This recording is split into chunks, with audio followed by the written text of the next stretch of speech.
Hello, you beautiful people. This is MommaFoxFire, the host of Even Tacos Fall Apart. This is the podcast where we dive into the messy and often challenging aspects of mental health, and where we embrace the belief that while even tacos fall apart, we still love them, and we just pick up the pieces and make a tostada out of them. Today's episode is a special one as we unravel the fascinating world of behavioral psychology and online versus in-person therapy. I am thrilled to have been joined by our incredible guest, Dr. Pete Alcide, whose expertise spans behavioral forensics, life coaching, business coaching, and much more.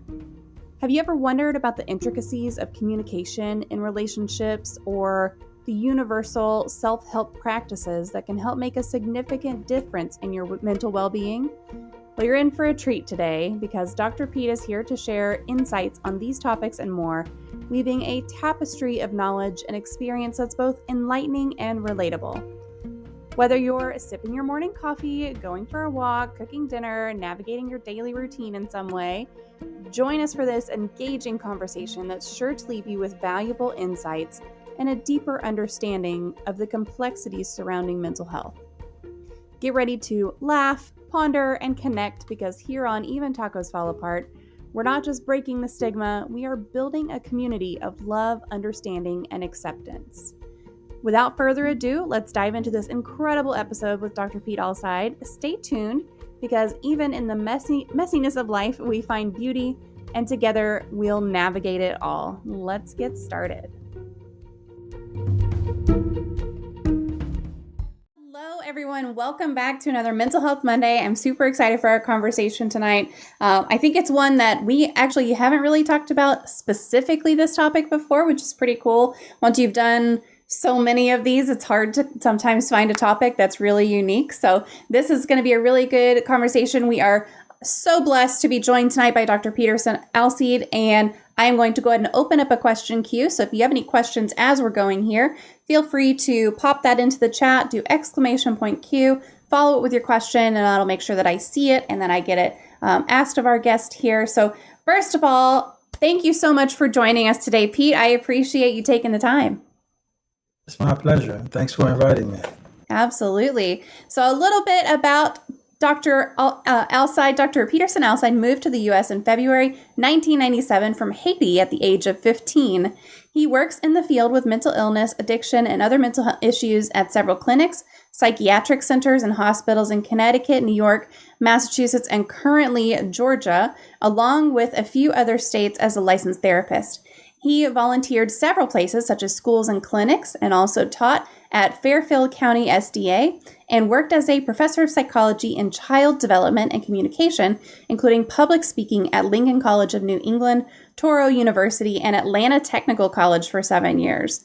He graduated with a PhD in behavioral sciences with a concentration in forensic psychology from Yale University in 2012. I need to have you talk to my oldest. He's interested in that kind of thing. So that he could see if that's a career path he wants to pursue. In 2017, Dr. Alcide founded OSS Care and Consulting, LLC in Marietta, Georgia, where he services the community. And in 2020, he switched over to online, allowing him to reach more people in the community, which is where our conversation for tonight comes in, because we are going to be talking about online therapy versus in-person therapy, both from the client's perspective and from the therapist perspective. So I'm really excited to have this conversation, and I've got lots of socials. If you would like to connect with Pete, feel free to go into any of these. There's lots of Instagram, Twitter, Facebook. There's a podcast. There's a website. However you want to connect, you can connect. So there's those links in the chat right now. Feel free to connect with him. And again, just thank you for taking the time. I'm really excited to have this convo tonight. Of course, no problem. I'm very excited as well. Absolutely. So we do already have a question in the question queue. This is from Bitemark. Bitemark, thank you so much for always being here to illustrate how to use this question queue. So her question tonight is, what is your favorite poem? It's funny you asked that because I used to write poems in high school and some in college, but it's been a while since I actually read poems, as a leisure read. Mm-hmm. but I'll go with one of my favorite books. Is that, I mean, I guess it's a little easier to, I guess, point that because I couldn't really just point out a poem unless we're talking about Shakespeare, and because I do like the whole poetry aspect of it and the way he impressioned a lot of these things. Now, one of my favorite, I would say poem, not poem per se, but script, and even it turns into a book and a movie that was, and don't ask why, is The Taming of the Shrew. Oh, One of my favorites. I enjoyed, and I think it sort of brings me to today's generation too, as to the whole women and men and the way personality and how they sort of put women out there and say, okay, yeah, I want you to be there, as opposed to now when women say, no, I want to be there instead. So of course, they did a new version of it later on with Heath Ledger. yeah, 10 Things I Hate About You. Yes, Yeah, love so that movie. I enjoyed it, so it's one of those, if people ask me about, I guess, poetry and Shakespeare, that's where my mind goes first. I know most people say Romeo and Juliet, but mine is a little different, I suppose. That is such a good, it is such a good movie, that one. First of all, I love Heath Ledger and oh, you can't hear me? Let's see. It looks like mine is working. Looks like it's working on my end. Yours went on mute. Oh, I see. I hit a button. I must have just hit a button. Well, anyway, I was saying that I love 10 Things I Hate About You. I love Heath Ledger. I think that it's such a good movie, and it was so well done. And it was really cool as an adaptation because they didn't call it out as an adaptation, which was neat. I thought that was really cool. Yeah. So yes, if anyone else has any questions, feel free. Yes, Growling, I know his mic is a little popping in and out. It's all right. We'll deal with it. It's all good. As long as you can understand both of us, I think we're okay. Yeah, sorry about that. No, it's all, you are not the worst audio we've had, I promise. Oh, for sure. So can you tell us a little more about your experiences and what made you become interested in specializing in mental health? Well, oh, I can't hear you. Oh, there it goes again. Now I can hear you. okay. Better? Yes, better. Okay, perfect. All right. So basically, after I got my master's degree, I was working at this place. I don't want to call them out. I don't know because I haven't been there in a while, so I wouldn't know if they want me to call them out. But Sure. anyway, so I was working there with people with mental health issues. It was basically when someone get diagnosed, they first send them to a place what they call a big house. That's the first step to get start the treatment and try to become independent. And then this second step, that's where I was working. So they sort of get us. We see these patients. They come in and out, and sort of help them get back in the world. We help them with different treatment plans and make sure they're okay. So I was enjoying that until one gentleman walked in, a Vietnam vet. He was basically he was a delight, but he has severe paranoia, and so now a man like this. Sometimes if he even misses some of his treatments or things are not necessarily going well that day, he gets extremely paranoid. So one day he just went out and we didn't see him for almost 2 days. And of course, but they do have their own apartment, so it's not alarming yet until the cops called us and told us, he kept calling your name, so you probably should come. So when we went there, he was arrested because he had held up a place, and with basically he was trying to stop something that was not happening. That plays into his paranoia. So of course he had to go to court and things like that, and he still had to go to jail. So I'm wondering, why are these guys going to jail when they need treatment? It's probably best if we put him somewhere, even if you don't allow him to go out by himself or have him get supervised, but at least he would be receiving treatment as opposed to going to jail or prison. And of course, I did some research on that, trying to figure out who would help somebody in that case. And of course, just to, I guess, to just throw it back a little bit, I was more interested in helping him, not because, well, because I feel like he needed the help, but of course, because my older brother was in the military at the time and went to Mm-hmm. Iraq a couple of times. And I knew if he came and he needed some help like this, I wouldn't want him to be in prison because of something that he couldn't control. Right. So I looked into it, and I said, oh yeah, forensic psychologists, they deal with that because once you've been arrested, you have that forensic aspect in your life now. So that's Mm-hmm. that's the criminal part of this whole thing. So basically, that sort of persuaded me to start my PhD program. So of course I got accepted. So I started my research and just did whatever I can. And as soon as I finished, I did receive quite a few cases. I was able to help a lot of them because what happens is once we've done our test, we realize, yes, the cause of the crime that was committed is because of his illness. So now let's get him some help instead of just drop him in prison. And then God knows what happened, because a lot of these guys become victims, and should I say, like, worse. Things get worse. So Mm-hmm.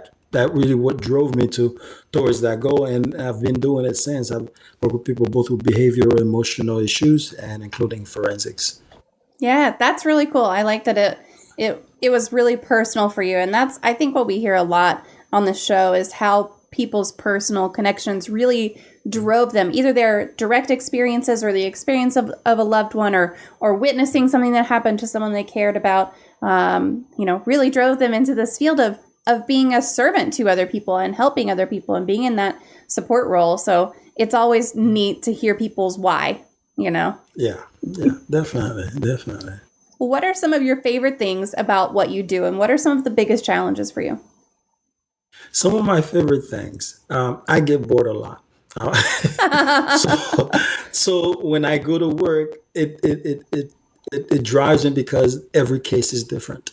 And even when I would do therapy sessions with different people, of course, you can control the narrative then, Hmm. because you can ask different questions, trying to figure out different stages of the life that really brought the person to this position. But of course, every case I've worked on, whether it's with the authorities, with the courts, or anything like that, they're all different. Even if they have similarities, person's personality, when you're dealing with them, you have something completely different to deal with, and I Hmm. love that because I don't get bored at work. so I enjoy doing that. Some of the challenges are sometimes they contact me, or they contact my practice a little too late. When I say a Mm. little too late, it's when things have gotten out of control. They can't really, or they probably got a therapist for them, but that person is not specialized in criminal psychology. So things get a little, over. I don't want to say over their heads, but it gets out of control because there's certain things that you can recommend and ask and paperwork to complete that probably was not done. So Hmm. once I come on the scene, or the team that comes with me, basically have to redo some of that stuff, and that makes things a lot harder, or it takes a lot longer. It extends the whole time for the person to really be, get the help that they really need. But Yeah. at the end of the day, I'm happy that I've been in this field trying to do what I can, and it has helped quite a few people, Hmm. uh, you know, at least get the treatment, and that's what I'm really. Really, if they get the right solution, get the help you need. If you're consistently going at it, we know hopefully things will definitely work out. Yeah. You were talking about getting bored. I was just talking about that with one of our community members yesterday, day before, because I just changed jobs. Not I stayed within the same company, but I changed the department essentially that I work with. And it was one of those things that's like, how is everything going? I'm like, hey, it's a challenge. And that's what I needed because I was getting bored.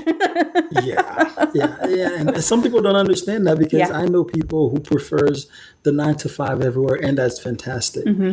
But what I don't like is when they're upset when I say I can't do Yeah. it. Yeah, exactly. So if you don't accept my I can't do it, I mean, can I really respect your 9 to 5 strictly every single thing every day? Hmm. But the thing is that we're all different. So it's Yes. just a matter of really figure out what you enjoy. If you're lucky enough to find out early enough so you can switch, Hmm. perfect. Some people have spent so much time and have died under something that Yeah. they hate, but you know they hate it because they complain about it every day. Right. I don't do that because I enjoy it. Yep. Oh, I complain. I still complain about work, but Well, we complain about having to work, yes, because I do want to retire soon, right? yeah. But sometimes, that is our way of deflecting and at least try to, Yes. just vent. So it helps. Exactly. Yeah. There's a certain level of healthy venting, I feel like. Of course. Now, when you're not working, I know that you have a podcast. What else do you enjoy doing outside of work? I enjoy doing films. So that was one of my passions growing up. And my father was a little worried about me thinking, okay, I like so many different things. How am I going to make it in life? When in reality, because sometimes, if you see your kid going from one thing to another, you're like, okay, come on, focus on one thing, finish it. So the thing is, I came up with this whole thing. Yes, I wanted to be a psychologist. I wanted to be a filmmaker. I wanted to be, to have different things that I enjoy doing and actually still do them. And it's somewhat succeeding in all of them. But, not everybody's that lucky. So after I finished a psychology school, I went and took courses to be a filmmaker.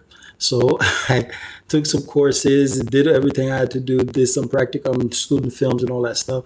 And then I started, doing online films just because I enjoyed telling stories, not only just a fictional story, which is fine. It's just I like the type of stories that can have a unique lesson in it that probably, or like, for example, one of the short films I've done, I changed the story of Joseph from the Bible. I switch it around, and make it like a today story. A kid today, how would they deal with, their brother and sister not liking them because they seem to be the favorite type of thing. One of my most recent project I did was about the earthquake in Haiti. That one I did strictly that because watching my family going through that sort of give me the idea, okay, why not just show what happens in a single family dealing with it as opposed to what everybody saw on the news. You see what I mean? So, and that quite a few people enjoy it. And luckily it got picked up by Amazon Prime and they're playing and quite a few people enjoy it. And I'm getting very good response on it.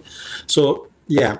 And not to keep adding to that, I'm working on a new movie, a feature film that's about mental health. That one I want it to be a lot bigger than the previous one, obviously. So I'm working on it. We got the script down, we got the actors set up. We're just getting ready to film it. But the strike started, so we're on pause until until that stops. But yeah, so the idea is to really depict about this young lady who's going through mental health issue, and she's suffering from borderline personality disorder, a disorder that is not as popular, not that we need them to be, but not many people know about them as much as they know about bipolar or schizophrenia. Yeah. So I just wanted to enlighten somebody, just open it up a little bit so people can know and see if at least it exists, and know how to at least get the stigma out of it, because a lot of people are hiding from getting treatment because the stigma makes them feel weak, make them feel a certain way, and they shy away from actually getting the help they need. Yeah. What's the name So of I the make one films. that's on Amazon right now? Oh, it's called Lupeo, Lupeo. 2020 looks like. Yeah. All right, here's a link to that one if anybody wants to check it out. That's really cool. So yeah, if you happen to watch it, just let me know what you think. How if anything you want to say, I'm always open to some positive comments or negative comments if you like to, because I've heard both. So Well, I've added it to my watch list, so we'll have to see how it goes. Now, do you still have family in Haiti? Yes, I have a lot of uncles and aunts down there still. My parents travel there quite a bit, and so we try to stay in communication. It's been all right, but there are quite a few of them survived. A couple of them didn't make it. A couple of close ones that I knew about didn't make it, but for the most part, they were okay. Yeah, so. Yeah, that's hard, especially if you have people, and then I'm sure it was hard to get a hold of folks right after also. Oh, Oh yeah, that's like as a matter of fact, that's one of the key problem that we discussed in the movie. The communication line was Oh, cut for a little bit, and a lot of people now both people who were there and here in the States were traumatized, trying to figure out how do I get a hold of these people because no one was available, and phone lines were yeah. one of the first things that went down. Hmm. But eventually we were able to connect, and it helped. Yeah. Do you have a serial killer or true crime story that fascinates you? All right. Yes and yes, but I try not to discuss them too much Hmm. because I've had patients who try to recreate some of these things, Hmm. and it becomes very, you know, crazy. Like it comes bad. It gets really Yeah. bad for well people in general because Hmm. but the fascinate my I guess my closest fascination was the Cindy Hook. I happened to have worked with some of the kids afterwards, Hmm. and I guess the fascination wasn't so much because of what happened. It was just how much kids retain during trauma, Yeah. and we don't realize it. And sometimes even if some of them brush it off as if it didn't happen, or they Hmm. say they're okay because they genuinely can't talk about it because of how it impact them. So if we just leave Right. that dormant, later on, years later, these same kids who survived are going through some issues and not realizing this is where it started. Hmm. So that's one thing. Again, it's not necessarily so much of a fascination, but heartbroken. But Yep. and I feel like I was in Connecticut at the time. I'd say maybe like it's a small town, Newtown Road, Newtown. So it was literally a few blocks over, and I Yeah. heard a lot of that happening. I heard the noise. Of course, didn't know what it was at first Hmm. until I got a call from a friend who said, "Turn on your TV." And because he lives in New York, which is a couple hours away, and I was watching. And wait a minute, this is what it was just heartbreaking. Yeah. But and it's one of those things people don't realize. And again, my emphasis is the trauma that we go through. Sometimes people don't realize. Now, I was Hmm. a few blocks away. It could have still traumatized me because after watching and even visited the location of what happened, these are things that sometimes stays with you, and you wonder Hmm. later on why certain things are just triggering, certain behavior and habits from you. But yeah, that's one of those that basically will never leave my mind. Yeah. We were actually just talking about that last week on the show. We were talking to Mike Chapman, and he had a survivor story of abuse and trafficking in multiple different ways. And he had Actually, I blocked, listened to that yeah, episode. he had blocked it out, and he had talked about, things that survivors of abuse don't necessarily realize are even connected to what Mhm. happened to them so long ago. And what amazes me about things that happen to kids and that are just these tragic, horrific things are all the good stories that come out of it after the fact. Mhm. All these kids Mhm. who now, because that was in the like 2010s, right? Wasn't it? Yeah, I don't yeah, remember when that around one that. was. Yeah, But it it was was it around was that. yeah, it Yeah. was a while ago. And so those kids are now essentially grown, and a lot of them Mhm. became these activists because of what they went through. And I just think that's really cool. The survivor stories that come out of some of that is really amazing. I wish it never happened to anyone. Wish no one ever had to go through that. Mhm. But Yeah, it's neat to kind of hear some of that. But yeah, the things that you don't even realize. Yeah, that was traumatizing, and I'm still experiencing the effects of it. Hmm. yeah. The mind is both a tricky and one of the greatest tool you have, Hmm. and it knows how to protect you, but sometimes you have to take care of it. So Absolutely. it will take that trauma, it will put it in your subconscious, and then you don't realize, okay, yeah, I still have to deal with this just because I'm not thinking about it every day. This is something Yeah. I have to deal with because later on when it supercharges, it explodes. So Hmm. now that comes with the triggers and the things that you have to deal with later on in life because of what happened. Yep. All right, so moving to our topic for tonight. I know that online therapy has become increasingly popular over the years, especially since 2020, which we are going to talk about a little bit. What are some of the reasons that a client might prefer online therapy over in person, and vice versa? So now, on a therapist perspective, I would have preferred face to face. Yeah. And it makes a lot, especially for behaviors where you pay attention to a lot of demeanors, the person's movements, behavior, the way they respond, and all that stuff. A lot of these things you don't necessarily see online. Now, I've had patients even online who ask, "Can we just do it on the phone, or can I turn off my video?" I have to say, no, we can't do that. Yeah. First of all, we can't do it in person because, we've started this, but then you want to just shut the all communication. You're basically cutting my legs from under me. There's not much I can do. There are a lot of ways someone to respond to a question. You have to, translate in different things that means something that they might not necessarily think. So the way they move, their eye movements, their lip movement, all that stuff, that tells you a lot about the person. So if you cut that out of the conversation, it makes things a lot harder. Now, a lot of patients would have preferred to be behind closed doors.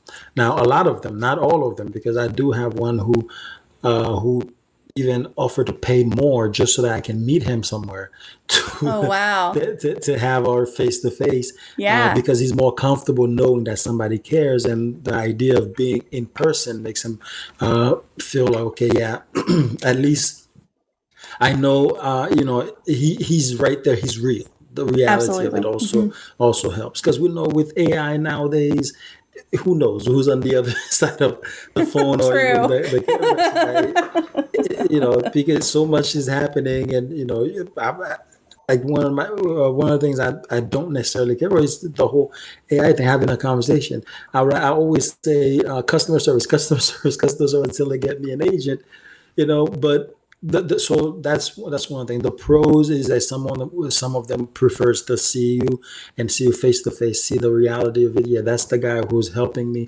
and I'm grateful for it.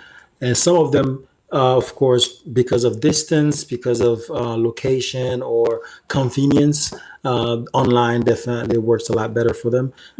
Because I know, for the most part, when I put it online, I didn't expect to have as many people to reach out as much as I thought, because when pandemic I was gonna shut down for a little bit and see what happens, but then of course Zoom came along, and and we have when I in my therapy notes, the system I use also give you a specific link that you can use to keep the privacy part of it, and it helps out a lot.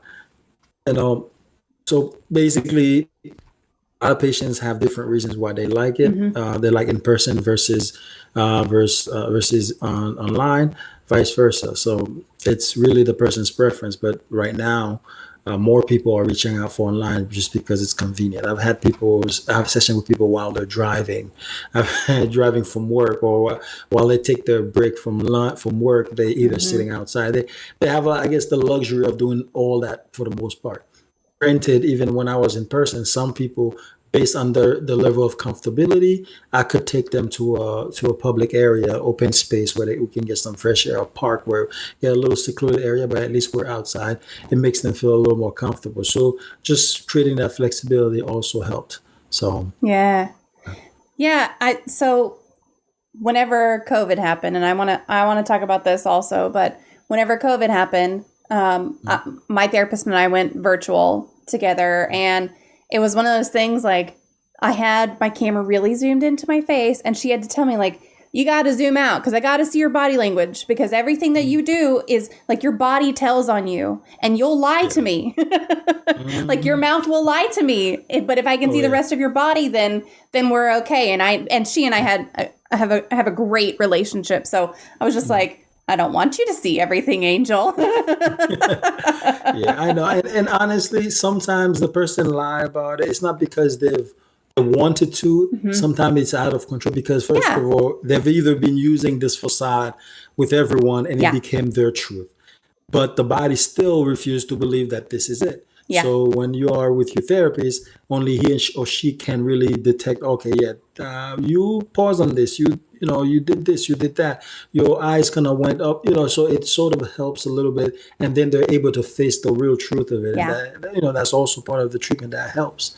So yeah. And I want to be clear, like, I I wasn't flat out lying to my therapist, okay? It was like me saying, I'm fine. How are you today? I'm fine. And she's like, bullshit. I mean, honestly, if you're in therapy, obviously not everything is fine. Yeah, right. Yes. So that's one thing. When I do some hospital rounds, I would go to the hospital, and of course, I would make that as a joke. I would walk in there. I said, so how are you feeling? They said, you fine. I'm like, are you sure? Because honestly, you laying on the bed in a hospital, somebody has to actually bring you, make you pee on the thing. So I wouldn't say that totally fine. Let's be true about it. Let's talk. So it's sometimes it's just our a default response. I'm good. I'm fine. When in reality, something is a little deeper is happening. Let's talk about it. Yeah, absolutely. And at the same time, so I prefer in person now. Having had more than a year of online therapy because of COVID, I personally prefer to be in person. However, there are some times where I can't do it, and so I can't get to the office. My kids have too many things going on. So I've had a therapy session from the parking lot of soccer practice before. So you can't beat the convenience sometimes of online. You really can't. You really can't. Now the only difference is, the only thing for me is, for I guess in the therapist chair, I see a patient who we're talking, we're having this session, and I would need them to do something, like something like, okay, I need you to go to the hospital and get admitted. Someone like that probably won't go, especially if they do need it. So sometimes there's a time I had to really stay on there and make a couple of calls for them to get picked up before he actually went. And he needed, because he needed to be on suicide watch. And in person, I can have somebody call. Okay, I can convince them to actually go there directly. In person, we can be a little more.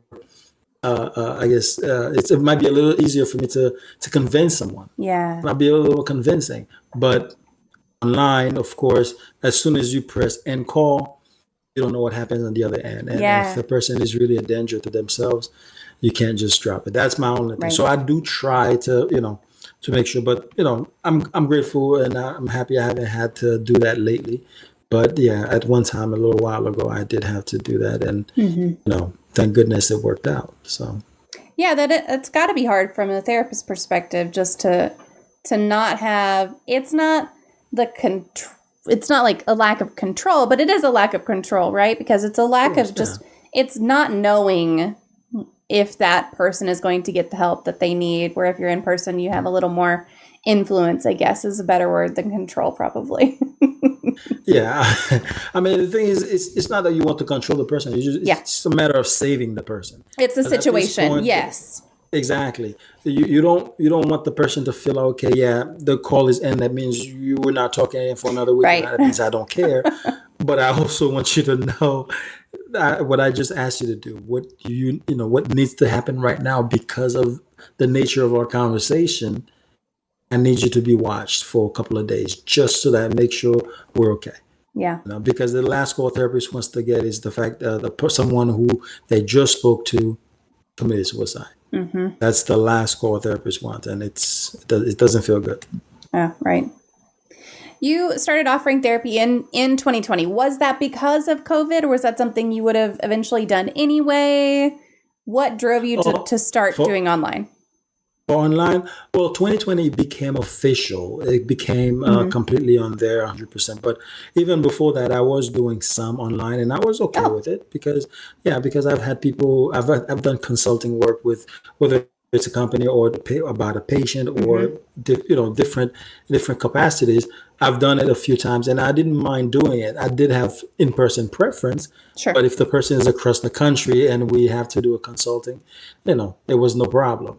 It was just I suppose eventually it would have come on there a little more, but I don't know if it would have been 100% up there, right? If COVID hadn't happened, right? So COVID just opened a new door, just to make sure things work out. And to be quite honest, I don't mind it again, except sometimes the face-to-face part you would like, but as far as time consuming and things like that, it's a little bit, and you don't have to pay for a brick and mortar anymore. True. That's So true. And also, at least for me, my health insurance pre-COVID would not cover virtual sessions.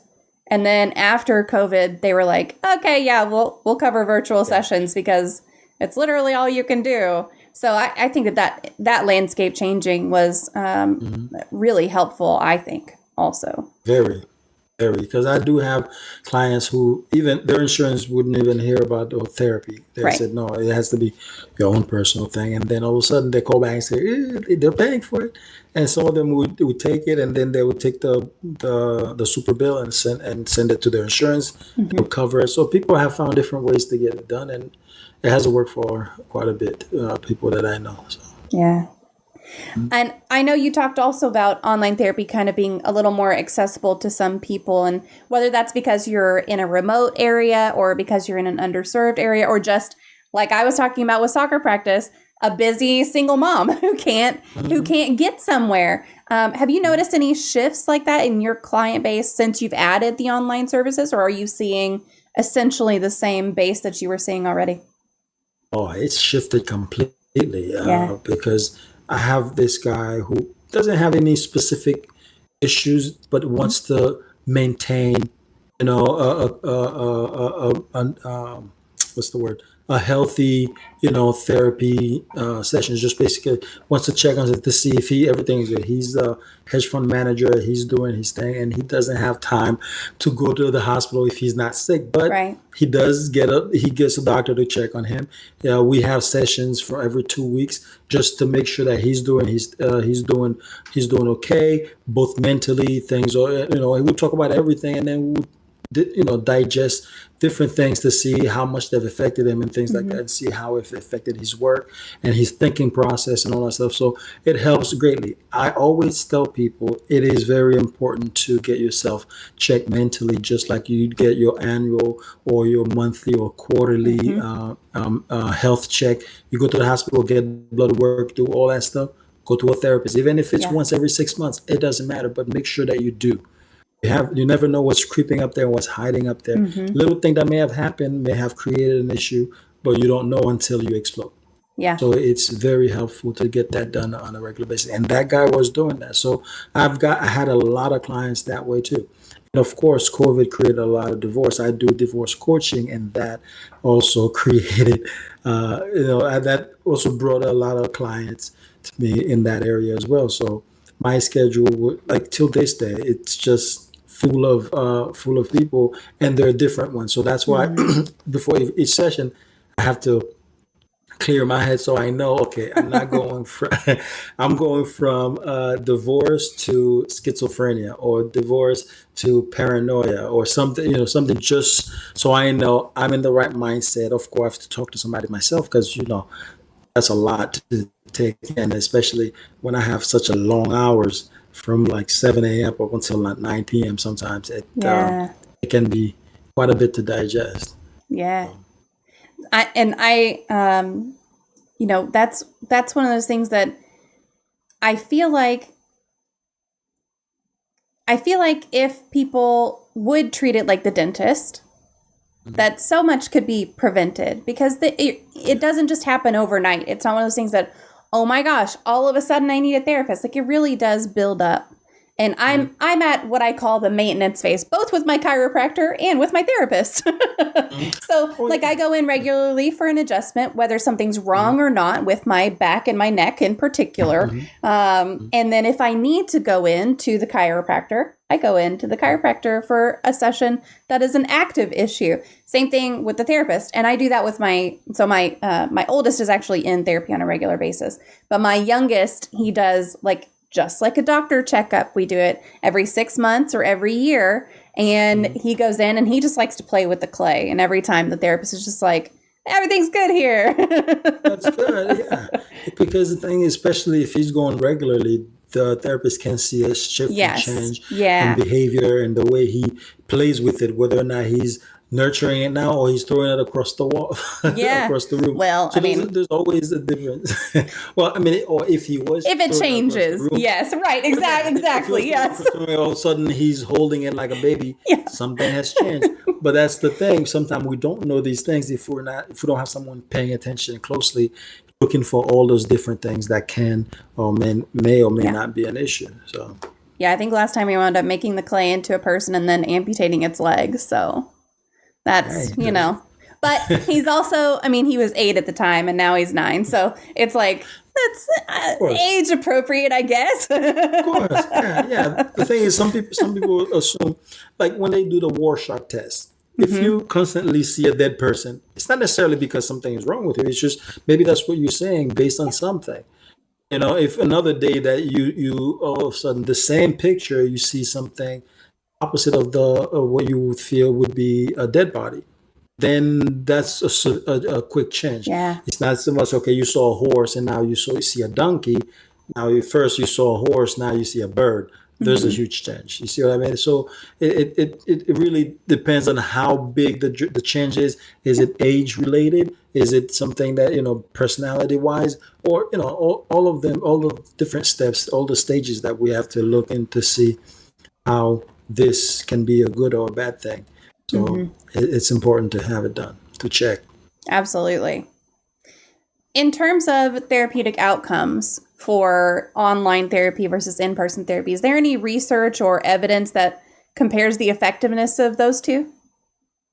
This is the second time I'm answering this question from another recent interview.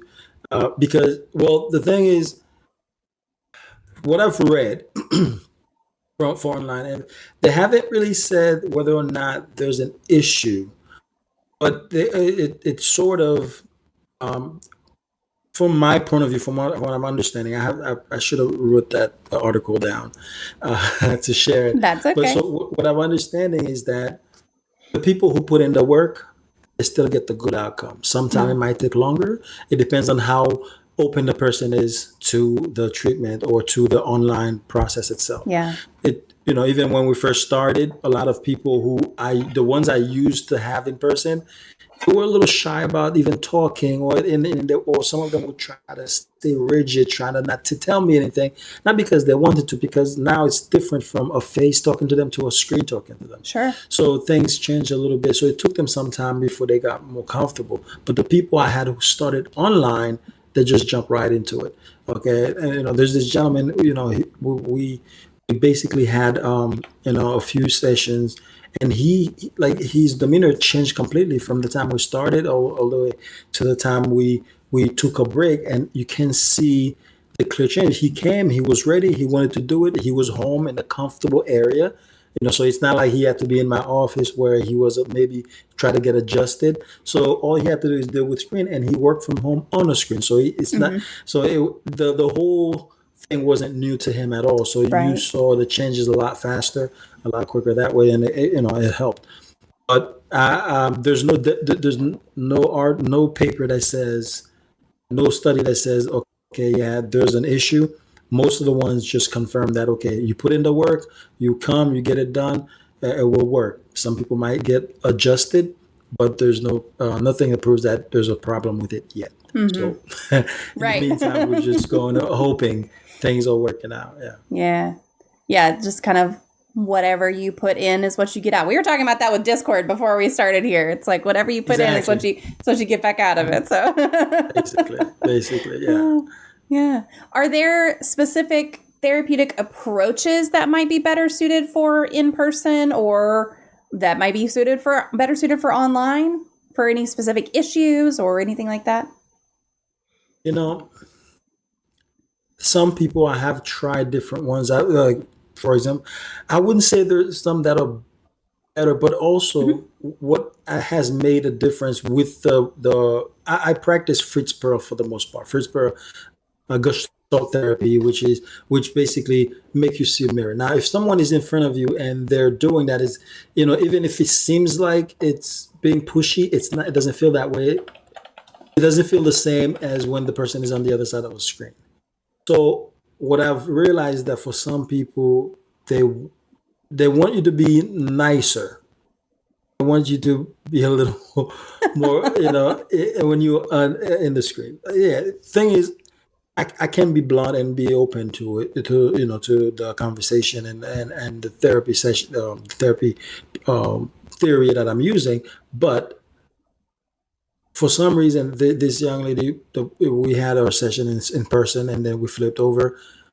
Some of the same things I was saying before hit her side, and you could see the Mm. transition in her face when we were online. And it took me a second to realize what maybe because it sounds different. When a therapist is talking, it's different from when your friends are talking to you. Even Yeah. if we say the same thing, ours quote unquote sounds more judgmental as a Okay, therapist. I can see that. And I when can see that. you see, because you know your friends care, but not that your therapists don't. It's just, Hmm. come on, you have to get this done. It sounds a little more pushy or mean, or however someone want to phrase it. So sometimes what I've realized that, yeah, if I switch things over a little bit, or if I adjust the wording, sometimes it helps. So as far as a therapy, study that works better than the other, Hmm. I wouldn't say that per se, but the wording, the way you talk, the way to approach person, just like texting. When you're texting someone, you don't know the tone or the way they are. That's the Everybody put truth. LOL. Who knows who's really LOLing on the other side of of the phone? So even if the person can see you, sometimes it's a little different. If they know, reading your face might be harder on the Hmm. screen than it is in person. So I would say the theory works better in person, but I would Hmm. say the adjustment of that theory can help the person a little more than just delivering the way you usually do. Yeah. I do seminars both online and in person. When I do them in person, I get less questions because I guess it seems more clear. They can get my Hmm. demeanor, even if I'm trying to joke around a little bit within the seminar. They Yeah. they kind of join along a little bit more than when I do it online, because they don't really know what's in your head Hmm. when you're sitting at home. They see your shirt, but God knows what else is happening. Right. So it gets a little different. It's just a Hmm. different environment, and you sort of adjust a little bit from what I can tell. Yeah. But of course, we'll know more as we go. Uh, Yeah. Absolutely. But there aren't any specific like issues or anything that are better treated in person. I know earlier we were talking about like emergency situations. Those, of course, are yeah. better in person. Is there anything else like that? Like, is it better to treat someone with depression in person, or is that that kind of thing? I mean, I would say yes, but with a slight maybe. If the person was already treated, or has been treated already, or they Hmm. were already diagnosed, they're basically keeping up with their therapy session, they're keeping up with their Yeah. medication. Online would work perfectly. But if the person is just getting there, they were recently diagnosed, they're not used to a whole therapy part. Sometimes touching the person's shoulder, the in-person connection Yeah. also helps the person to relax and calm down, and the trust usually begins there. But yeah, there are a few things, but it's nothing that can be manageable. That's why sometimes if they come and they're very head and heavy, they have not been taking medication, they're crying and all that stuff. I recommend that they go to a hospital, get admitted. I'll come visit them there, and then Hmm. we'll see how we can get things. Because for you to transition online, it means you have a hold of yourself at least a little bit. Hmm. You are maintaining, you are keeping up with your medications. You are, because things can get a little messy if they're not being controlled. Yeah. And if you're not doing it over there, it's gonna be hard for me to do it from the other side of the screen, as Right. opposed to if we were in person. So Yeah. I'm glad you brought up connection and trust because as a therapist, do you find that it is harder or easier to establish that connection and trust when you're in person versus online, or is it, just a different tactic when you're doing online? it is a different tactic, but yes, in person definitely is much easier. Mm. The person comes in, you can. you're reading each other. They're reading you to see, okay, do Right. I trust this guy? And you reading that person. It's okay. What can I do to help this person? And then, body movement again with some of the basic questions we ask to get things started also set the tone. It's okay. Yeah. Now the person says, okay, I can trust you now. Can he help me? How can we do this? Right. It helps in the first couple of sessions versus online. It takes a little longer to, it's like watching a movie. It takes the actor, even if they're telling you they're, great actor, but for them to convince you, it takes them some time. That's why this movie is so long for you, because they have to show you several pieces of this person doing this and doing that before you say, okay, yeah, I get it. Mm-hmm. Denzel is, he's delivering, so I believe that he's this or that, or one of the most recent movies he's doing these days. But so basically, yeah, it's a lot easier in person, but it is possible online as well. It just takes a little longer, and sometimes. Especially if the session starts with a technical difficulty, which sometimes happen Right. unexpectedly. So, it does, especially for the first people who are doing it for the first time, you Mm-hmm. would give them their link, and either it's not working or their instrument is not working, and sometimes we even lose some time. So, it's just a matter of how things start. It makes a huge difference. Yeah. If well, one thing I noticed is that when I was doing it in person, some people would have an issue finding the address or finding the place because it's in the building at third floor. I mean, sometimes people are not that good at following directions. So even when they get it, they come in the building, they can't find the and all that stuff. And then when they finally find it, they're frustrated, this and that. Yeah. So you spend the first few minutes basically trying to help them relax Mm-hmm. and then get things started. By then, you probably lose half of your session. Yeah. So any of these things can create an issue, but yeah, usually in person might be easier, but just like online, it takes a bit of time. Just like somebody who gets lost, it Yeah. takes some time, but eventually we get there. Absolutely. Both of my kids prefer to do things in person. They're in all kinds of activities. So some things you have to do in person, right? Like horseback I riding, agree. you can't do virtually. I mean, you can't sit on your chair You and can shake Monty it as much Python it as you with the can. coconuts, right? Yeah, it just doesn't translate very well when It's you're not on the the actual same. horse. Yeah, yeah. But my oldest really prefers to do therapy in person, and then they're both in music lessons. And while I think that music lessons could definitely be just as effective online, they still both prefer to go in person to these music lessons. And so I think a lot of the connection has got to be driven by the person that you're seeing too, right? If I prefer to connect with someone in person, you're going to have a hard time connecting with me online because my preference is to do things in person. And same the other way. If I prefer not to be right in front of somebody sitting on a couch, then I'm not going to be comfortable. So you're right. A lot of the connection and the trust comes down to comfort on both parties' Both parts. sides, Yeah. exactly. How do you see the landscape of therapy evolving in the future, considering how advanced technology has gotten and also the popularity of online therapy? Do you see any big breakthroughs coming down the line? Breakthroughs other than what we already have. I thought Right. Zoom was it. Honestly, I could try to think of another way to do it, but I know there's a talk about AI doing it for you. And That sounds dangerous. oh yeah, I mean there was a big talk about that. It was on the news and all that stuff Hmm. because they're trying to develop that. But I think the Zoom has pushed the limit. Yes, maybe Hmm. as far if you can still see the person, whatever breakthrough they make, that might still help. But Hmm. if it just turns into a phone call, it's going to be an issue. Now, Right. I used to have this consulting part where someone would basically call. They would pay for like per minute. They would ask a question. Sometimes it's about themselves. Sometimes it's a general thing.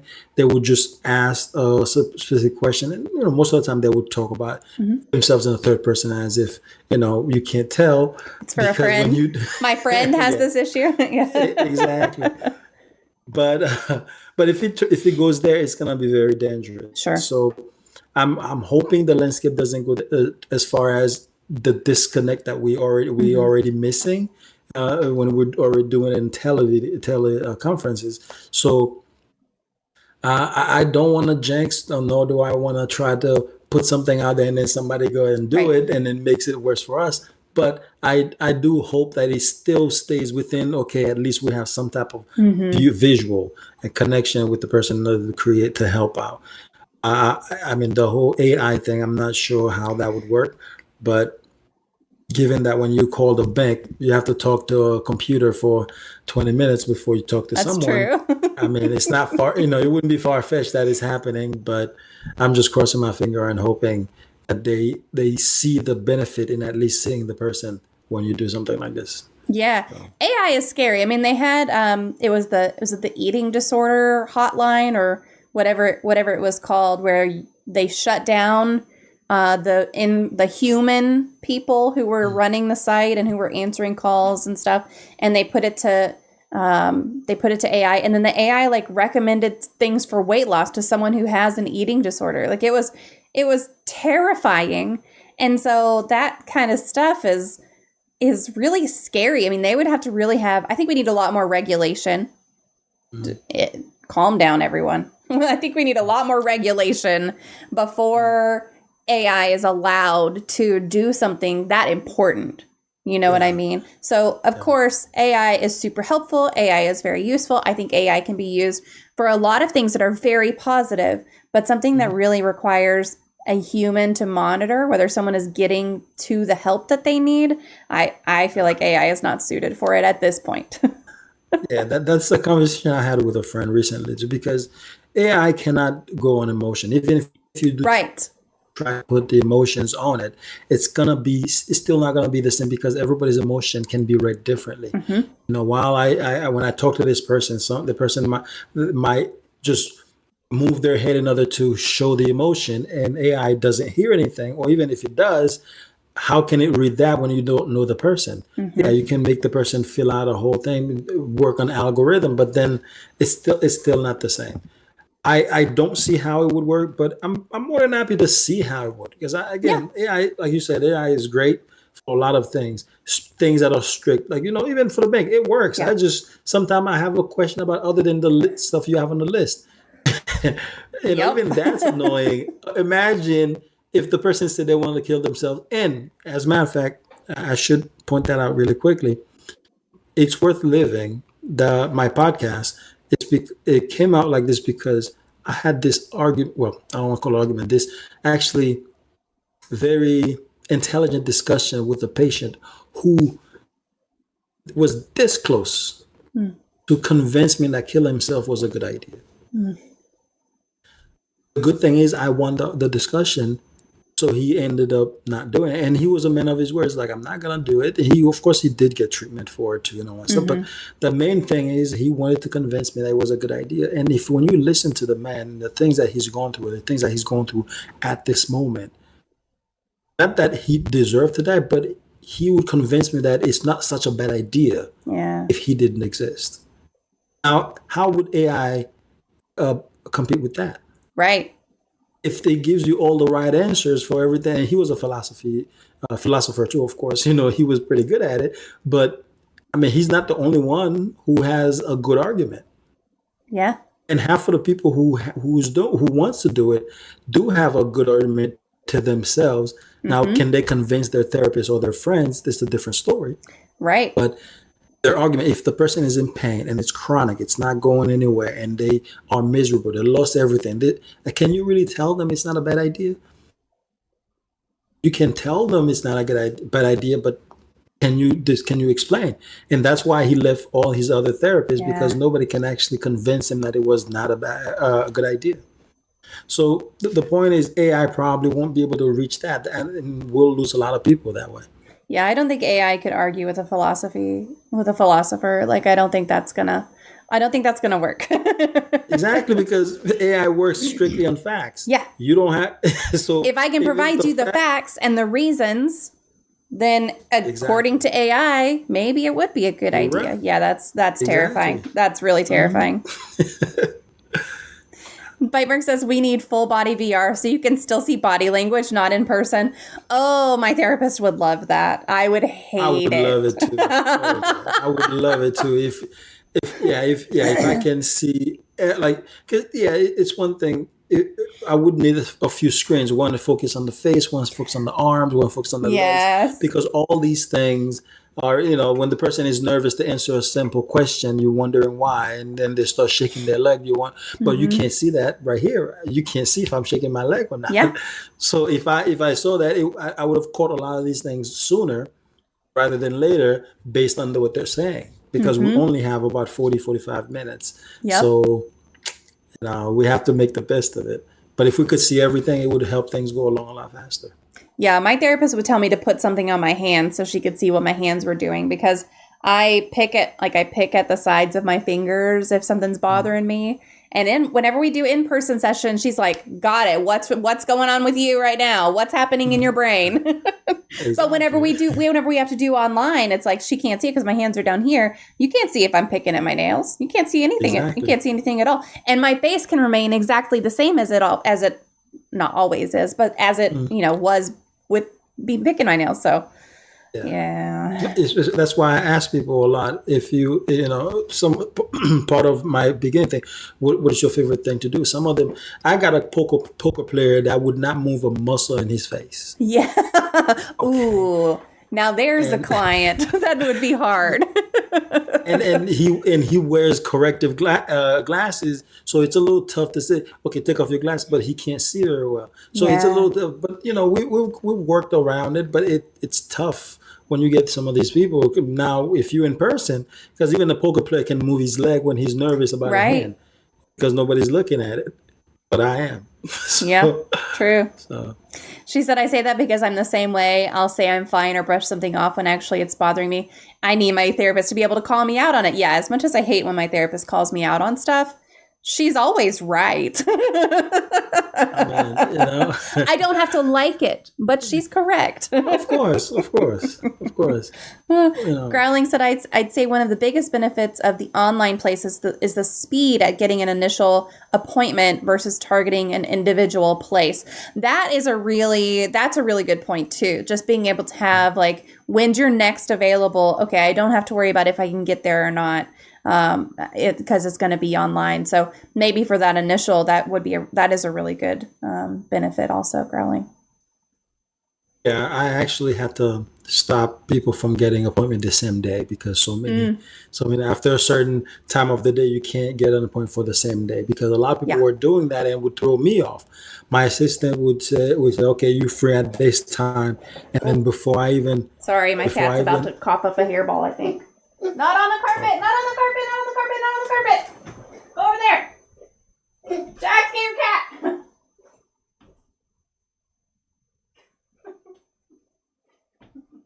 Sorry.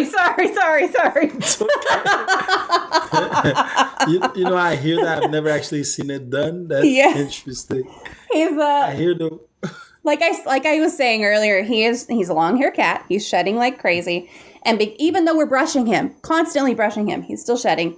And so he has a lot of hair. And of course, whenever they're shedding, they're grooming and they get hairballs, and like he's fine. I just didn't want him to do that on the rug, because then I have to wash the rug versus just clean up the hardwood floor. I understand. I get it. Anyway, I did not mean to interrupt. Please continue.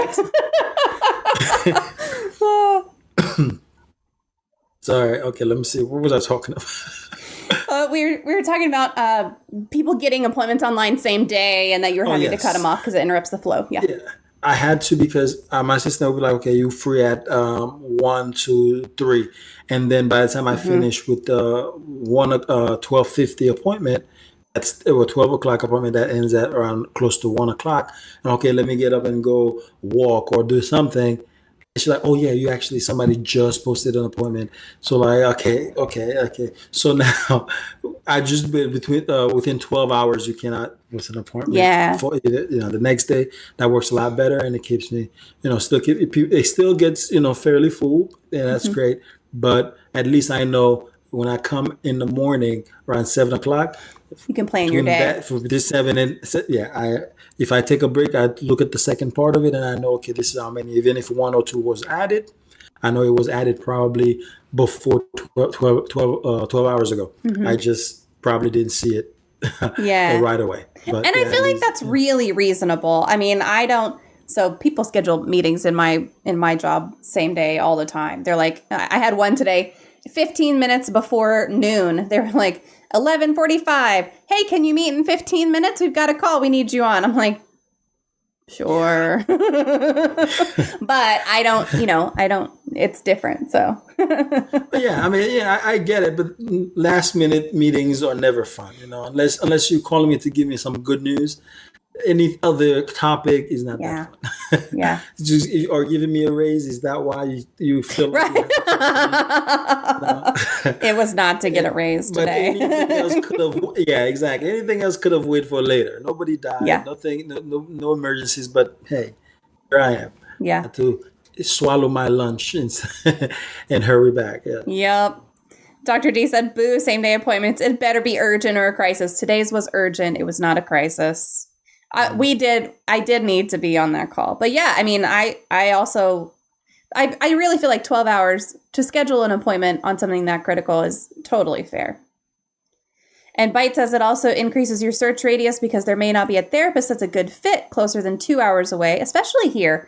We live, everything is far here, which may not be reasonable for driving, but is fine for virtual. Absolutely. Yeah. I think that's another really big benefit to online for sure. Yeah, that's one of the things that a lot of people have to do. Okay, yeah, they live in this and that state, that area, this area, and they don't have somebody in there, that fits. As a matter of fact, someone I had was in Seattle, and she and her husband wanted to do a couples therapy.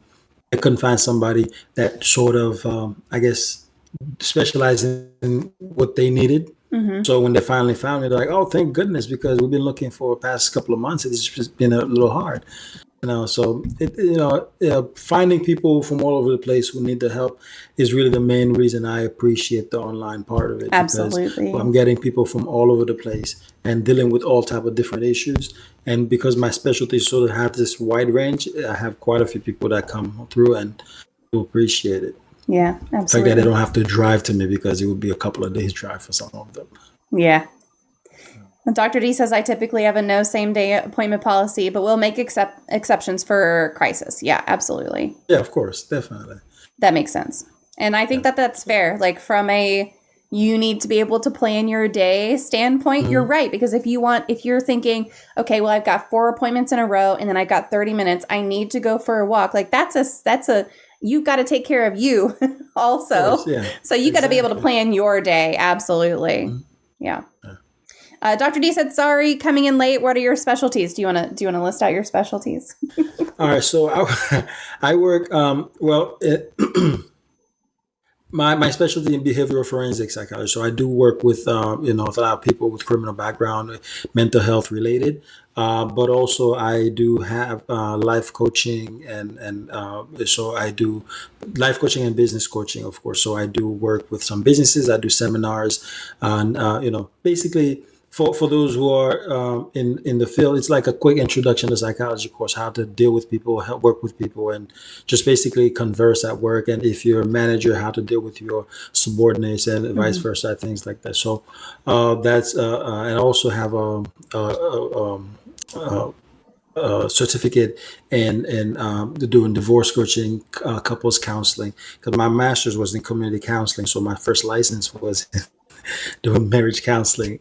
I watch this young kid who has to tell a bunch of grown folks how to deal with them. And honestly, the main thing was really communication. That was some of the main issues. I mean, yeah, they had different issues and all that stuff, but that was some of the main issues that we were dealing with. So that's that. That's really the scope of my my specialty. Now I do a lot of my work is in seminars with businesses and do a business coaching, helping the managers to really work with their clients, with their both clients and people who are working for them in terms of trying to get them to be more effective and things like that at work. So, Yeah, I think a lot of relationship issues just come back to communication. That seems to be every time we talk about, anything marriage related or relationships related or anything like that, it always comes back to communication in some way, shape, or form. I mean, okay, given that, how many people you have listening right now? We probably got about 10 right now. Okay. No, I just wanted to point out something because there's something I say in every seminar I do, everything, especially when it comes to communication, because not just relationship, just people in general. I say everybody always know. We know that the main thing that helps anything and everything is communication. Because if you communicate properly, if you communicate with each other, there's a lot of problems we wouldn't have anymore. But for some reason, nobody knows how to communicate, even if we know that's the key. Because we always end up, I mean, I as you can see, I have an accent, so I'm from different. I had to learn English. And even when I talk, sometimes somebody will say, what? Because they think I said or meant something else. So then I have to come back and explain, oh yeah, this is the word I use. You may have heard this one, but that's what I use. And then we're on the same page, communicating. Now, imagine someone who hear me say something and then just walk away thinking I said something when that's not what I said. Yeah. And of course, the same thing goes the other way. Someone would say something, I'm like, wait a minute, what was that word? What was that? And then they will repeat it. I'm like, oh, okay, yeah. And, so communication is such an important part of living, but not many of us actually know how to do it because we sometimes let our emotion get the best of us and the communication gets chopped and it does not come across the way it's supposed to. So. Yep, absolutely. Dr. D said, I worked with the forensic side for a few years, managed a treatment center, difficult but fun job at times. Yeah, it does have its perks, and again, like I said earlier, sometimes there's the downside where, you either coming in the case too late or things can be a little, a little different because we're not just looking at them as a mental patient, but we're also having there's a crime committed. Certain things has to be taken into consideration and things like that. So, but, it has its ups and downs, but in general, I enjoy it mainly because I don't get bored doing it. I come in, it's a new and exciting topic. Let's get to it. Let's see what we can do, work hard and get at it. And at the end of the day, so for the most part, we definitely succeed in helping as much as we can. Absolutely. Growling said, my grandfather was a forensic psychologist, if I recall correctly. He worked with the son of Sam a bit. Now there's a story. Wow. That's terrifying. Yeah. Unfortunately, I can't talk about some of the ones that I've worked about yet. It's still early. Maybe after I die, somebody will tell me. Oh yeah, my father or my grandfather in that case. Yeah. Well, make sure to write down all your stories for your kids and your grandkids so they can tell them later.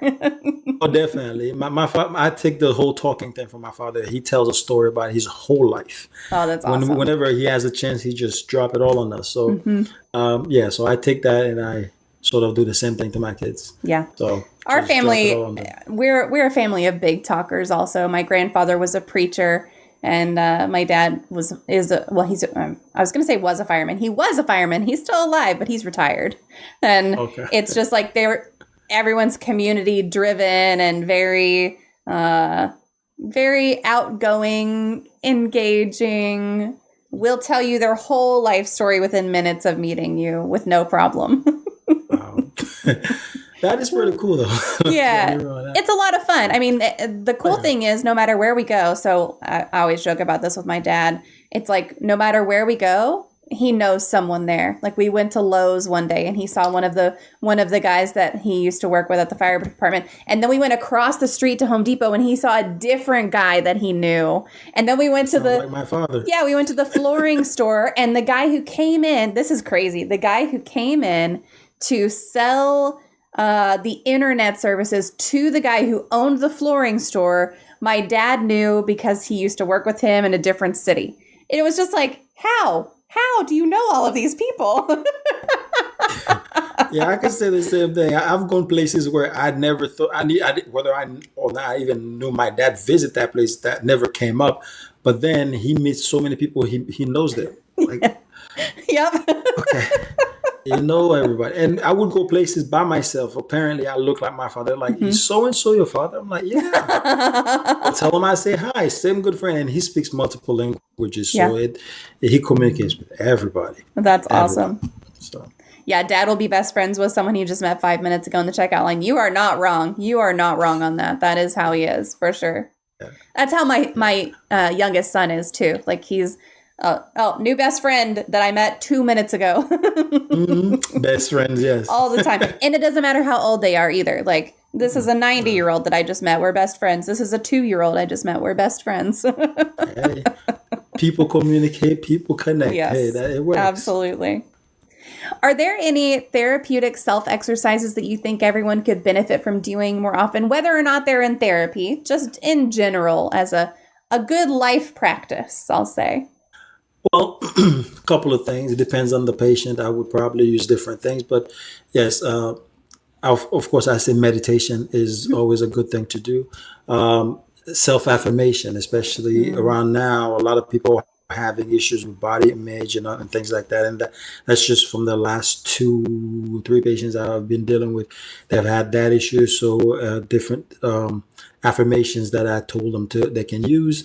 And of course, there's the breathing technique. It depends if you're dealing with anxiety or anything like things like that. Breathing exercises you can also learn. There are different ones that people can do.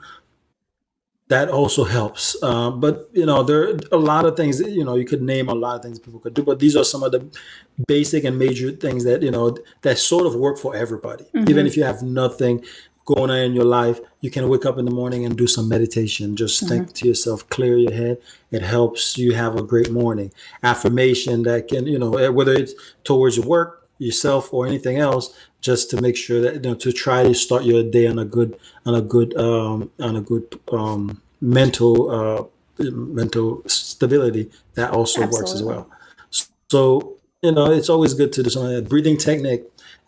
It's if you can do it outside, and where there's trees, and try to inhale and exhale a few good things to get in your lungs, just to get yourself on the right path to start a morning. That's always good too. So I guess those 3 things I would probably say these are universal, whether or not you're having anything going on or not. They Yeah. always help. Yeah, and I will say for those of us in Texas, like, if you're going to go outside and do breathing exercises, do it first thing in the morning, because holy shit, it's still 90 degrees here right now.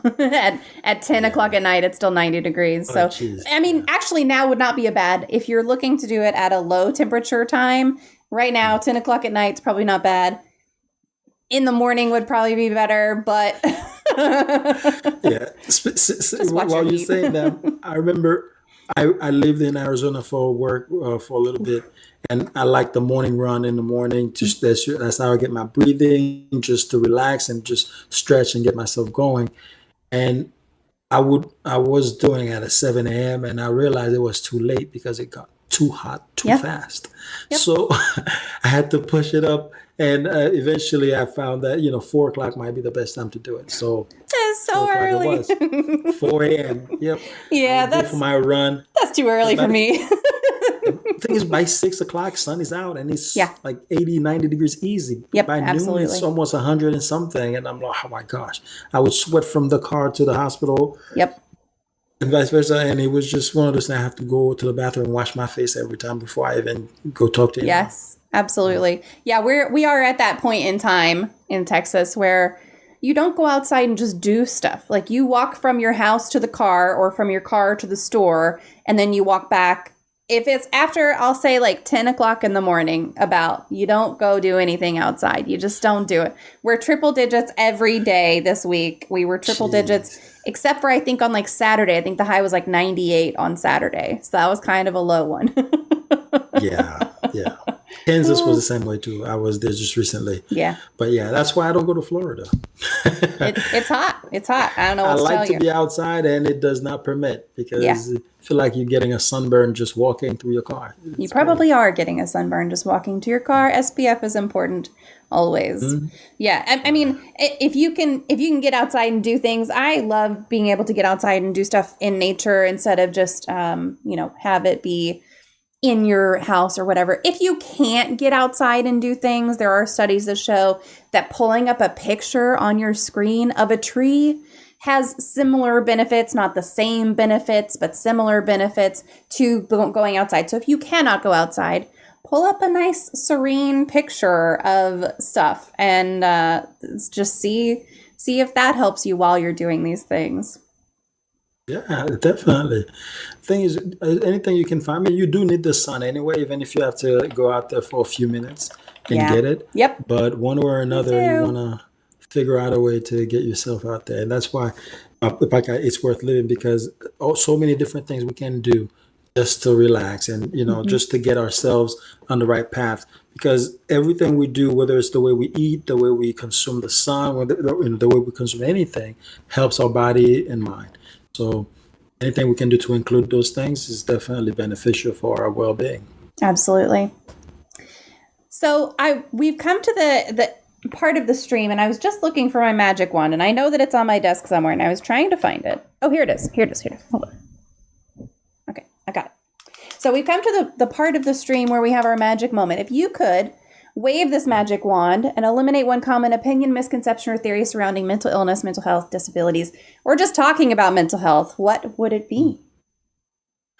Well, if I can get everybody to believe that not every mental health, well, not everyone with mental health issues are dangerous, Yes. Yes. because that's the biggest myth that there is, and especially dealing with people in the criminal system. Yeah, some of them they're a wrong time. They're just it's the way they react to certain things that may have freaked other people out, and then it escalated. But it's not because they are dangerous or they attacked anyone. Mm-hmm. So yeah, sociopath and psychopath is a different story. But if we're Absolutely. talking Yeah. about someone who's bipolar, the likelihood of them seeing you standing there and just attack you is slim to none. Mm-hmm. Or someone with schizophrenia, yes, they might hear or see things, but the chances of them saying, "Okay, yeah, I'm going to kill this person," is not as popular as people are thinking. So Mm-hmm. yes, there could be some of these,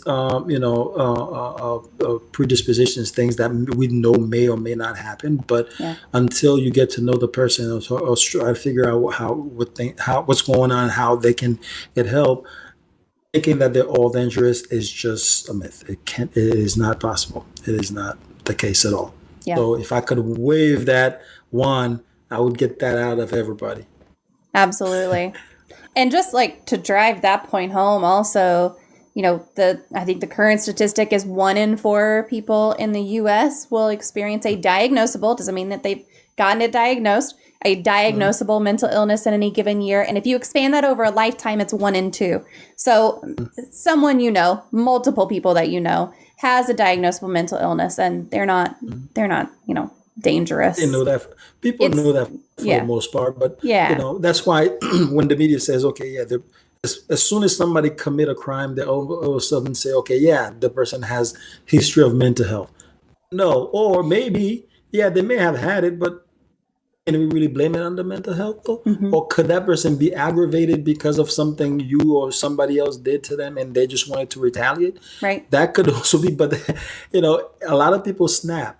If it's like when the person is in court and you tell them to just relax and try not to cause any attention to yourself, and then if they get a little agitated, they move. People are like, oh, but anybody could have been in that chair hmm, and behaved the same way. If right, somebody pinches me, I'm not gonna smile. right. But if the person has a mental health issue, they just pull their arm. All of a sudden, they're dangerous. It's just there's so much to it. I could talk forever anytime. But Yeah, yeah, it's basically if I could make the watching one, that's what I would do. absolutely. Growling said it's amazing there are two extremes for stuff like the bipolar one you just mentioned. On one hand, you have people who have stuff like that, and people assume they're dangerous immediately once they know about the label. I think that's key. Once they know about the label. Exactly. And then on the other hand, another common thing they get is something like, no way you're bipolar or whatever. You're too normal. So because of masking and control and stuff. Absolutely, Growling. That's 100%. That is true, yeah. Well, I am going to post your socials one more time, y'all. If you want to connect with our guest here tonight, feel free to click on any of those links. Lots of them for you if you want to connect. Website, let's go listen to the podcast. It's worth living. Facebook, Instagram, Twitter, all that good stuff. And Pete, I'll just open it up to you and say if there's anything we didn't mention or references you want to throw out there, resources, I'll just give you the floor for a little bit. Well, honestly, there's not much. I try to get some newsletter and articles and papers that I've written. I've posted them on our website. So if you're interested in reading about whether it's a relationship or the experience I've had with mental health, but whether it's just in general or some research and papers that I've got into, I post them on the website. Just go ahead and check it out on www.osscares.com. Just check it out. And if you have any questions, feel free to reach out. There's so many different ways to reach out to me. Not only just the social media information she posted, but even on my website, there's the contact me. Just send me a message. Me and my assistant will definitely check it out. And if it's something directly for me, just write attention, Dr. Pete. And then she will just let me know, and she won't even open it if you feel like she shouldn't. But either way, she's very reliable, and we work together very well, and things have been going pretty good so far. So, and I'm definitely open to chat and even collaborate with other people who either need help or get connection to, so that I can definitely refer people to. That's about it. I don't really have anything else I could add. I was just very happy to be here. And I'm always happy talking about this topic because I know how important it is, especially these days. Absolutely. Well, I appreciate you taking the time. I think this was a wonderful, wonderful conversation. And Bite Mark also says, thank you so much for being here. I had a great time. So appreciate you being here and joining us today. I definitely had a great time. I appreciate it. Thank you. Good. Well, chat, give me just a minute to disconnect with Pete offline, and I will be right back. Thank you so much.